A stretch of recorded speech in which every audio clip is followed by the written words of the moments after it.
ஊழியத்திலேயே நிம்மதியா ஊழியர் ஒரே போதகர் நானா தான் இருப்போம் போல. ஏன்னா எல்லா போதகர்கள் டென்ஷன் டென்ஷன் டென்ஷன், இந்த ப்ராப்ளம் அந்த ப்ராப்ளம், கோயில் ப்ராப்ளம், ஊருப்பட்ட ப்ராப்ளத்துல சுத்துறாங்க.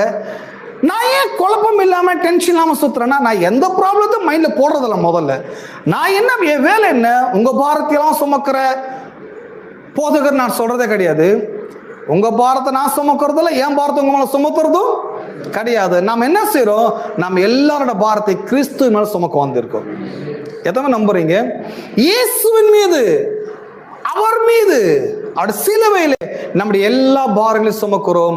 அவர் நம்மை ஆதரிக்க வல்லவராக இருக்கிறார். எத்தனை நம்புகிறீங்க? ஆகவே பாருங்க, நான் ஃப்ரீயா இருக்கிறேன், நீங்களும் ஃப்ரீயா இருக்கிறோம். சில சொல்றாங்க, ஜனங்களோட பாரத்தை சுமக்கிற ஐயா, ஜபத்துக்கு போகும்போதே ஜனங்களோட பாரத்தோட நான் போறேன். பாரத்தோட போகாதீங்க, விசுவாசத்தோட போங்க. விசுவாசத்துக்குள்ள ஜபத்துக்கு தான் கர்த்தர் என்ன செய்றாரு?